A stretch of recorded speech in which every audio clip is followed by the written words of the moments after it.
Hello and welcome to Numenor. Our High King Argalen has created a history lesson about Middle-earth and how Numenor was formed back again. This lesson is the first of many to come, and it explains in detail what happens in the Fourth Age. If you like this, and you'd like to see more videos about the Third, Second, or First Age, please like this video and comment below. Also feel free to correct or add anything that you think we missed or left out. So I hope you will enjoy this. Alright, Fourth Age, Lesson 1. Alright, so Aragorn takes the throne, alright? Now, in the movies, it kind of makes it look like nothing happens after that point, right? That is some nonsense, alright? Because the Easterlings and Haradrim still exist, and Mordor is still held by the enemy, right? So within days of fucking being crowned, right? You know, Aragorn's kind of establishing things, you know, all of that, does the happy shit, whatever, does the diplomacy, leaves on his trips, all that. Bangs his wife.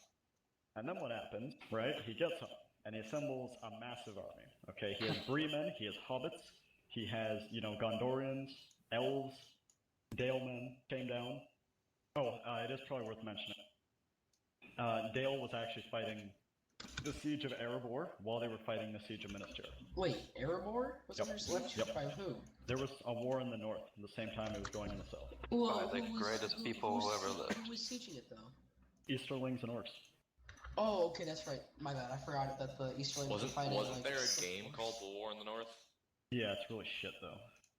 If you play Battle for Middle-earth 2, that kind of covers the war in the north. But basically, Glorfindel and Gloin set up this sort of dwarven elven alliance. Coalition of forces, kind of. Yeah, and they gathered, you know, together, and they were fighting battles like all across the north with Elend and Elrohir, who were Elrond's son. The crazy guys. They were very good until they got to join the Grey Company, but. And then essentially they managed to break through everything. They arrived, you know, Erebor was under siege. Thranduil came up with the elves. Dane was killed before the gates of Erebor, but nearly everybody else managed to get inside.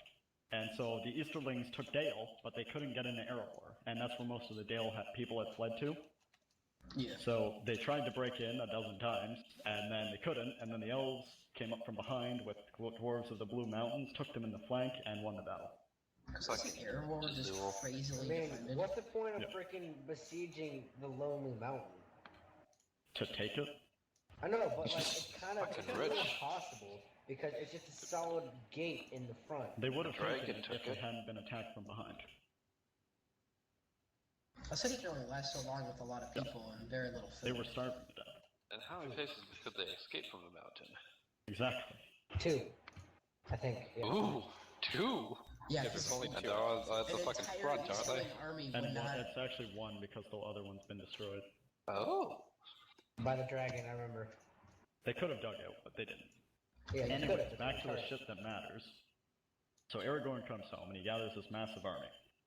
You know, and everywhere that Aragorn went, Eomer followed him, because Eomer essentially became Aragorn's bitch, and was like, oh my god, I'm gonna serve all the Numenorians. And it actually became, this is the one Rohan thing that I want you to know.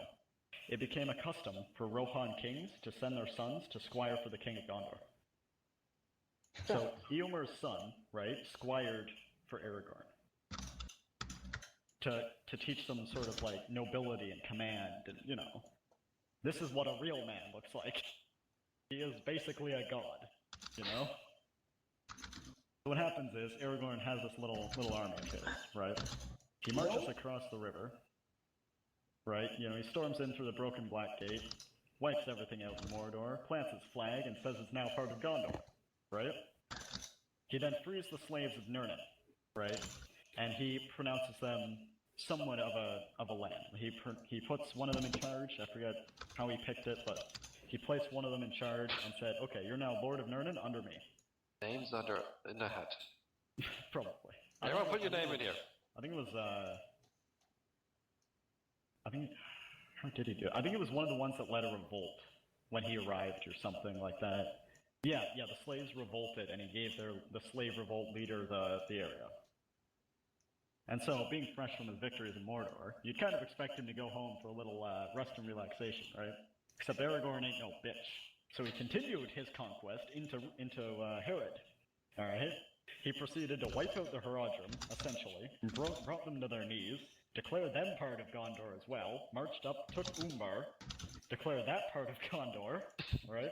got a fleet of ships from Pelargir, mounted up his army, sailed up the Great River, okay, landed near Mirkwood, marched into the Easterlings' land, killed them, planted his flag, called that part of Gondor too, just for the hell of it. Got back on the ships and sailed back to Osgiliath, declared it the new capital, and sat down with a mug of beer, and called it a job well done. Fuck yeah.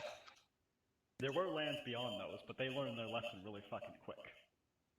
And they weren't worth conquering because they were too far, right? Unless they had cell phones So and basically now teleporters. he owns No almost all ships. of Middle Earth. Well, that chunk of it. The middle. Yeah. The important part. Yeah, all the important parts are now Numenorian. Again. So what happens after this? Alright, this is where we kind of get some good parts here. Aragorn died. Okay, he, lays down his life, right? Lets it kind of...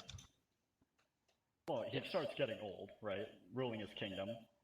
And he lays down his life, and just lets himself die. He goes, Arwen dies as well, right? And then his son Eldarion takes over, okay? Now, Eldarion rules for a little while. I'm actually gonna double check this, but I don't think it was his.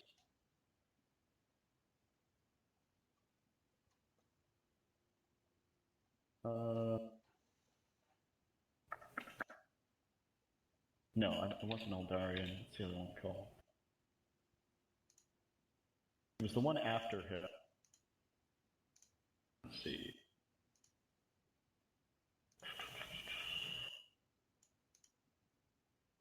Oh no, it was. Yeah, it was Eldarion. Yeah, my bad. Alright. So, Aragorn dies, okay? And this is a book that was only like half completed, if that. Alright? Fucking slacker talking. It's called, well, he died before he could finish it. Oh That's yeah, one slacking. excuse. And his light. You know what Aragorn did. Let It was humanity supposed- take over. It was supposed to be the new Shadow, right? And so basically, it was put together by notes from his son, right? Basically what it is, Eldarion takes over after Aragorn, okay? Immediately, alright, like within days of Aragorn dying, okay? People in Mordor, people just start moving to Mordor, right? They're colonizing it, or so it seems, right? However, Eldarion quickly realizes that they aren't paying taxes, they aren't providing troops for like military practices and shit like that, right? So he sends a diplomat to them, alright? They send back the diplomat's head in a basket. Okay? Well, that was rude. With his guards, with the guards. They send the head back. And they say, yeah, we don't acknowledge rule of anyone who doesn't worship Morgoth. Is essentially what is said, right? I So found seems Eldarion- like me and D&D. Fucking people. So Eldarion, right, who is Aragorn's son and is no bitch, assembles an army and attacks Mordor, okay? But all the fortresses have been remanned by these new Black Numenorians, okay? Basically what had happened, they had gone into Mordor, right? And they found all the shrines and, all the Morgoth worship paraphernalia and, everything, right? And basically what happened, they just kind of slipped into it. And there were certain artifacts that were like corruptive, right? Like the ring would be. Like you touch it and it starts like enveloping you, right? And this is what happens to their king, okay? Or not king, but Lord of Mordor, right? He becomes corrupted by this, so he demands his people worship Morgoth. So this is the Gondor Civil War, and this is when Gandalf is sent back. Because what happens is, Eldarion marches against them and loses to these Black Numenorians, because they found orcs, okay? They found orcs hiding on the far side of Mordor. They had started migrating again, right? And so they were now massing orcs in Mordor, rallying all these troops and all this. So they lose at first, right? And then Gandalf gets sent back to serve as an advisor for Eldarion. God damn it. Basically. I just left. Sorry. So essentially, it kind of draws out for a little while, and it's quite a long war. Because Mordor is extremely heavily defended. Like, trying to take it from any side is just a massive pain in the ass. But Eldarion has something that none of the other Numenorian or Gondorian or Arnorian kings has on his hands. And you know what that is? Gandalf. Numbers. He rules half of the planet. He moves them all.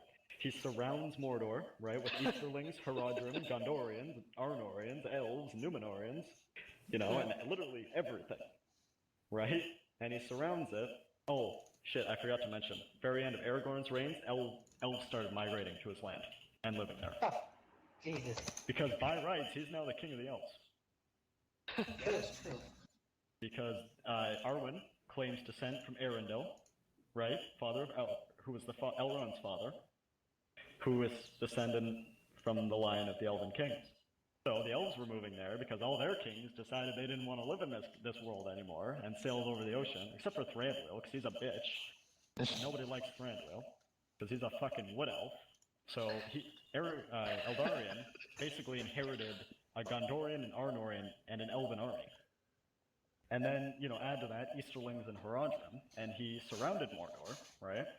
And then just started squeezing from all sides until he won.